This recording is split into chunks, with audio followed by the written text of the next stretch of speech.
Sure. Okay. So, when you do A/B testing and I'm doing the research on it, um, it's like feels like it should be a 3 to 6 month thing or like short flip. You come in, you do an analysis, and I don't know how to equate it if in medical terms. Like if you're going to go get testing done, you're just going to get testing done, look at your panels, figure out your action items, and then come back in a year, or something. But he's addicted to you. So I'm like trying to be like, hey now, bud. But Like, are we gonna continually doing this? And Well, thank you guys so much for having me. Um, it has been a beautiful drive over here. You guys have a beautiful place, Mhm. and yeah, I'm very happy to be here. we're excited that you're here. Thank you guys. Yeah, this is a treat. Awesome. Cool. So I guess as a quick warm up, kind of like to groove into it, could either one of you give like a quick summary, like what is InheritCo, what does it stand for, and what is kind of like the mission with InheritCo for you guys? Sure. Do you want me to go? No, this is all you. Okay. Yeah, we're a modest women's clothing company. So our goal is to provide quality clothing for women all around the world, no matter what their modest criteria is. So quality, trend, fabrics, those things are really important. And then a head to toe closet. So it's just really easy to get dressed. And then I think what differentiates us is we create products that you can actually use in real life. We like fancy dresses too, but how do you get stuff for school pickup, grocery errands, church, all the things? So that's where we shine. Awesome, cool. And how did you two end up building this together? Because usually, like especially within a family, it's kind of like the traditional, like the guy works and like so you guys seem to be like a very dynamic couple where like everyone like has its I would say kind of like part into it. So how did that all went about? Yeah. So I started the business in 2018 with his full support, and he was working some at our other family business. Mhm. And so as the business grew, he was always CFO in the background. Like he was helping with the finances, the budget, the business plan, all of those things. So he was just always my biggest cheerleader and the second opinion with everything. Then the more I could see his value and the more he was getting pulled in two directions, it was like he couldn't do both things at once. So once we started growing, I was like, please come on full time. I would really appreciate that. And our family on the other side really wanted to keep you over there at our other family business, but I really needed you here. So yeah, that's kind of how that happened. Yeah, and like we've worked almost together our entire life. So we Right. actually, the day, the week after we came home from our honeymoon, we actually were sitting, worked in the same office together. And so Oh, working together has kind of been just something we've always done. Yeah. Mhm. okay, this is awesome. I mean, it is, I would say, something that many people aspire to do and kind of like a dream, right? Like you as a family are able to work on your business together. So is that, guys, for you a dream as well, or? Yeah, I mean, it really helps with family life and business. If you just have them both together intertwined and you're not quite sure when you're doing one or the other. So, like, we've got one child that has a dentist appointment tomorrow. I'm not sure who's bringing, but we'll figure it out. And then someone can hold it down the fort here. And then we both have different strengths and weaknesses, so I feel like we build each other up in those ways and then we hold each other accountable. So, yeah, it's a blessing. Oh, we fight because Okay. those differences can sometimes create sparks, but in the end, it's been so good. Yeah, we are both firstborn children, so Okay. we have a little bit of tendency to it's my way or no one's way. But we work in two separate areas of the business, so that Okay. helps. Yeah. Yeah. Awesome. Mm. Yeah, I guess I would say it's kind of a very similar way that I do with my brother. So my Mhm. brother and I, we have like a 9 year age difference. Yeah. So you would think that that doesn't work, but it's the same thing. Like each one of us has like its own area, and because of that, I mean, we fight as well. I mean, they're like, why would you do this? It's because X, Y, Z. But over time, I really got like to cherish his opinion Yeah. and his thought and the other way around. So I kind of understand that, and this is like why it's especially for me very interesting to see you guys that you are able to run this as a family and very successful. Mhm. And how do you guys incorporate family life with the business? So as a quick background, when I was in Georgia, I was meeting up with another ecom founder, and he has 6 children. So I was staying at his house and I observed all of this and I found it to be a very interesting dynamic. So how is that for you guys? How does your children and your everyday life kind of like fit into the business? Yeah, I would say it definitely ebbs and flows as the kids have. When we started in 2018, they were obviously a lot younger and had different Hmm. needs. And so there was a lot more like, this is the time that I need to be here, and this is the time that you need to be here. But, today we have two kids that are working here Hmm. and two at home. And so it becomes a much more fluid, and they're much older, and, Hmm. I would say they have their own, much more independent now. Yeah. For sure. Yeah, and like for me, yeah, when we travel, I'll film, we'll do content, they will film me. We don't put them in it a ton, and maybe I did in the beginning more, but we try to keep them out of most of it unless they want to. But like we just traveled to Puerto Rico for business. Hmm. We were filming, so it was like pleasure and fun and business all in one. Um, but yeah, it goes really well. One of the most interesting questions for me is that the women's fashion space is one of the most crowded spaces whenever it comes to commerce and e-commerce in general. So, how do you guys actually stand out, would you say? Yeah, so we were just in at a fashion market Hmm. and there was 200 buyers there. Okay. And it's intimidating. Mm. There's all these different things, but I kept going, we are so different than everybody else because 70% of our inventory I make my own. Hmm. It's no one else has it. So I'm going to fashion market and buying other brands to build around mine. So that is a huge differentiator because no one has what we have. Hmm. So that was really cool because they're all trying to buy the all of us were buying for 36 vendors, so all 200 people were buying the same things, stylizing it their own way. So I think that's a huge differentiator, and I have the ability to, yeah, make my own designs and make it to what isn't out there. So like what we have is unique in that way. That is definitely true. And before me going into A/B testing, but I remember doing a test. I don't know if you remember that box where we put into the product Yes. page Yep. just 4 pieces you guys create, and that has worked very, very well. Mhm. Yeah. So that was like one indicator for me in terms of data, just to see it's actually true, right? So this is Right. like very interesting to see, and that makes actual sense that if you guys have your own products, that's how you're able to stand out Mhm. against everyone else. Absolutely. And I guess making your own products, and you don't have to go too much into detail, but how is that process? Or did you guys always started out with your own products? Yes. Or yes, so Yeah, we that did. was this way. So you started out with your own products and then shifted a little bit into, Always kind of doing both, okay, so, and then we were really just doing denim skirts was okay. all, and then just expanded from head to toe. Mhm. So we do tops, layering pieces, bottoms, all the things now for that whole look. Yep. Okay, okay. Wow, cool. And in terms of the InheritCo customer, why does the InheritCo customer pick you guys over 100 options or maybe a few other options that also maybe create their own products? I think I hear a lot, and you're in customer service more than me, but they know it's going to last. It's quality. Hmm. And that's really important, when you're investing in a piece and that it's more of a timeless look instead of super trendy. So I feel like our products can stand the test of time and they're usable in more than one situation. So it's like you're going vacation shopping, you're buying this pretty dress just for vacation. It's like, no, that dress can fit you for church, vacation, all the things. So I feel like that is something, but what do you think? Yeah, I'd say the product, but then also just the brand you create, and you're telling the customer that we have good products, and like the fit box or not the fit box, but the box we were talking about says like, here's what you're going to get when you come with us. Hmm. But then being able to just deliver that to the customer repeatedly helps a lot. That makes sense. So you would basically say that versatility of the product is kind of like one of the main selling points. I think so. I think so too. Yeah.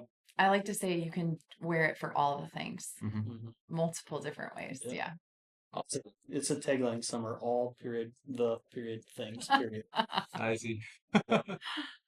Cool. And what do you guys think a lot of other boutiques get wrong? Like, what do you guys think that out of, you don't have to name any examples, but just like looking around the space, what would you say most of the other boutiques do like completely wrong? I would say and this applies to anything in life, just consistency, wouldn't you say? Yeah. This is interesting. Yeah, just consistently showing up every single day. Okay. That's hard. Yeah. It's really, really hard to be there every single day and be consistent with whatever you're doing. So whether it's you're working on your health or you're in school or you're in business, it's like you just have to consistently show up. And sometimes that's not the fun thing, you know? No, it's not the fun thing at all. Yeah, and I think in a creative world, it's hard to be consistent in fashion. You know, it's Yep. like, oh, this trend, all these things, and it's like, how do you stay in your lane? And I think a lot of people try to chase all these different things. So for us, it's modest quality, and just staying in that sphere has really served us well. Mhm. This is so interesting that you guys mentioned that because my last podcast, Mhm. we were talking about health. It was a health product. Yes. And we're talking about that if you want to get better, like for example in health, you have to be consistent Mhm. in doing what you do in order to get better, right? Mhm. And it's the same also with e-commerce. It's the same way where you need to consistently look out for new trends, consistently look out what's happening in the world, right? And adapt to it. Hmm. And even if you would miss a week, sometimes it could be a lot. I mean, if we talk about AI, for example, Oh yeah. it's like, I mean, the world has just shifted so fast in that terms. But if you're someone who is consistent, like over a long period of time, I think that what's usually separates you from anyone else. Mhm. Yeah. So very interesting that you guys actually mentioned that. Yeah, that's great. Love that. Okay, cool. Um, and let's kind of like go a bit more into the honest part of everything. What has been kind of like the hardest stretch you guys have been through, a point where you weren't sure if you would make it? Mhm. Yeah, probably. I would say we had a stretch. Sometimes we don't know everything. Mhm. And what's hurt us in the past is when you hit a stretch where something's wrong and you know something's wrong, but you have no idea what is exactly wrong. Mhm. And so, like, example, like, not A/B testing for a while for us was one of those things. Like, we just kept hitting a wall and we weren't understanding why really. Mhm. And then eventually it's like, hey, no, we weren't doing this correctly. And then all of a sudden you get over that hump and you're back to smooth sailing would be. Yep, I would say. Mhm. Yeah, it's just, I'd say in the last year and a half, it's drastically improved. But sometimes throughout the journey of the business, it just has some valleys. And again, Mm. just got to keep Yeah, showing up. exactly. Yeah. So it's the consistency part. And so a lot of people are like, what's the magic? Like, what's the thing? It's like, just say, I'm never going to quit and I'm going to muscle this out and it will eventually pay off. And you're going to have highs and lows Mhm. always. But yeah, just, it'll all work out. Mhm. Exactly. Awesome. Yeah, this is again like the word consistency, I think is like one of the most important thing for every business. And like while I'm doing this trip, there's this one question I never thought people were asking, but I think this is like the main thing of or main objection of CRO. Like, why should I do this for a year? Or why should I do it this continuously? Because everyone's like, okay, well, I have a website, I'm gonna make it pretty. Mm. And why should I keep continuing modifying the site? So that's something really interesting to me that people have not understood yet. That again, the word consistency, the same way you optimize for ads or the same way you guys do the photos better every time, it's also for the website. So this was like the most interesting thing for me to hear that people do not understand sometimes the value of CRO because of the longevity and consistency of iterating on it. Mhm. Yeah. So I think, yeah, consistency is in life and in business always kind of like the most important part. Yeah. And then raising the bar Yes, the time exactly. too. Yep. Consistently raising the bar. Consistent is the bar. Yep. How do you show up today? A Yeah. little better than Yesterday. previously. So, what's driven your growth the most? Was it the product, the community, marketing, or retention? What like, or any other maybe part of it? Like, what would you say is like the biggest, what was like the biggest part of the business where you would say that's what has grown us the most? Mm. I mean, big picture, when we started it, we were selling denim skirts. Hmm. And I think by automatic, we added more product mix and that boosted us right away. We were able to reach a more customer and allowed the customer to purchase different items from us. So I think that was a big one for us. And then just All of them consistently. yeah, Everyone's like, what was the magic one? I'm like, actually just showing up on all avenues, getting better every single day. Yep. And that's hard. Yes. It is. And that's where a lot of good team members come in because everyone can kind of take their spot and keep leveling up. But I'd say our community is amazing. Retaining that community, but then for a while we weren't getting new customers and we didn't focus on that. So like I wouldn't say no, that isn't it either. You have to get new customers. That's expanding our products. So all those things like our social media that's changing constantly, Meta, so staying on top of that, your website, making sure that's updated and you're getting people quicker, faster to the checkout. So all those things I think really have been it. Ultimately though, the customer, because they're driving what I'm making. So listening to them has been huge. And they'll give website feedback too, and app feedback. And like I'm getting a text like, hey, your shoes aren't working. I'm like, okay, got it. So that's all the above. So I guess I would say we're coming back to the very same thing. Like you need to do everything correctly and consistently. And Yep. if you do that, then it's gonna work out. It's usually never one specific thing that blew something up. Right. It is, I mean, you can have, I would say, again, as with everything in life, people would say you got lucky. Mm. But if you do not show up, you are not even in the possibility to be lucky, if that makes sense. So if you would not, for example, constantly iterate on your meta ads, there wouldn't be a point where it would go well because right. you were not there, basically, if that makes sense. Exactly. Yeah. Yeah, that sums it up pretty good. And how big of a role does the online experience play in your business today? Is it the biggest part of your business, or would you say it's more the physical store presence, It's or a mix of both? 98% online, I would say. But I would say part of our online presence is created with this presence. Okay. So The storefront the presence. storefront presence, this makes us real. We're not some random warehouse somewhere just shipping. We're real people serving real people, real customers with a need. So, but there is a ceiling with an in-store. And so I really appreciate the online, and that is what is driving our business for sure. Definitely. If that was your question. Of course. Before you came into this room, I was talking with Anthony about like how I was driving here, and I was asking that question, like people are actually willing to drive very far to come here. Yeah. And I think again, what you just mentioned is very much true that even though most of your business is e-commerce, but the validation and kind of like foundation is the storefront itself because it makes you human. You can come into the store, kind of like I did, and I see both of you. You're here. Yeah. You're the owner of the business, and if I have a question, I can come here and ask you guys. So you guys have to make sure that with everything you do online, you're like with your face out there. And this is another test we did, where we kind of like showed a bit more of your family's mission onto the product pages. And it has worked very well. If I remember correctly, it was around like 10 to 20% uplift. Yeah. So, for you guys, I think having the storefront, even though people might not come here, most of them, just knowing that it exists would help out a lot. Well, hey, you came. Yeah, for example. That's awesome. And by the way, I would recommend everyone who has had a touch point with InheritCo to come over here because the drive is beautiful. So very beautiful, yes. Not a lot of people, but yeah, I mean, if you like driving, I guess. I mean, for me, traveling has been always something with a lot of like I connect traveling with fun always. Yes. Oh, for sure. So yeah, this has been definitely a beautiful drive out here. And in terms of the next few years, kind of like to summarize the entire conversation here, where do you guys see InheritCo in the future? Maybe in the next year or even further out. We want to grow. Yeah. Our son just came on board.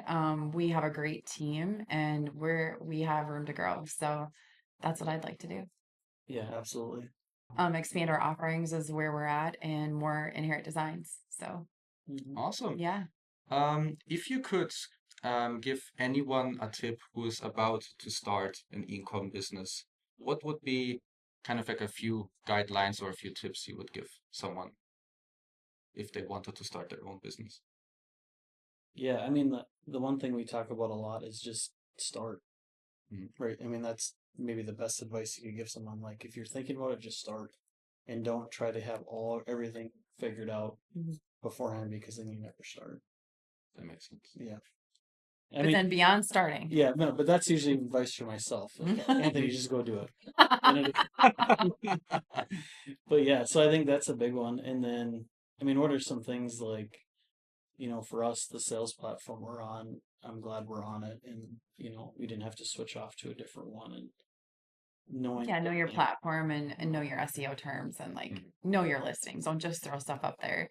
Figure it out first, and then that will just and then be consistent, and that'll take you further. So do it the right way the first time. That makes sense. Sure. Okay.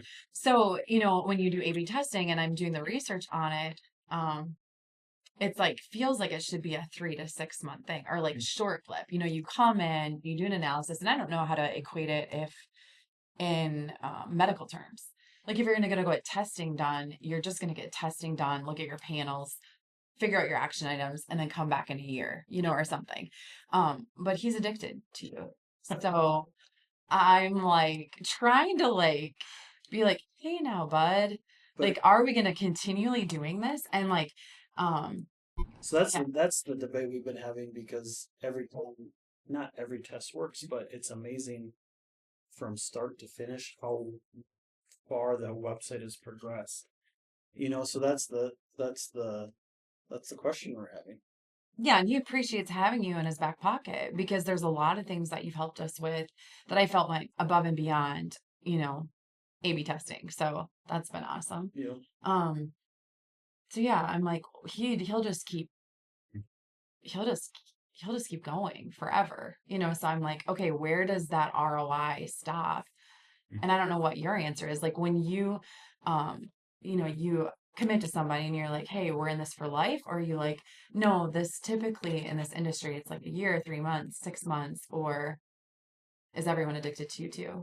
I mean, you have answered the question yourself, basically, in a way where you say we want to grow. Yeah. So it is like, again, like for example, with meta ads or with even shooting, right? I mean, you're constantly trying out different designs, different, maybe even sceneries to take the images, Yeah, right? yeah, we're always trying something new to And see. so that's kind of what you still have to translate onto the website because trends are changing as you know. I mean, Mhm. you're the one that knows it the most, right? I mean, trends are changing, attention span is changing, the way people behave changes every time. And again, I said like as an example, I always use AI as an example because it's so fascinating for me. Is that you need to do that continuously if you want to keep growing. Mhm. Because if you like stop, I mean, e-commerce is like one machine, right? You have your ads, you have your website, you have your SEO, for example, and you have your photo shootings, you have your products as well. And if one of these parts is not in sync with everything else, it just works less effective, if that makes sense. And so let's say you would have a meta ad and you run it to a product page, for example. This could work for 6 months with a very positive ROAS, but all of a sudden that ROAS would like decline and decline. You wouldn't know why. You would keep iterating like on the top of funnel, which would be the ads, but the bottom part of it you will like not touch. But that's like the most important part of the funnel because that's where people put in the credit card.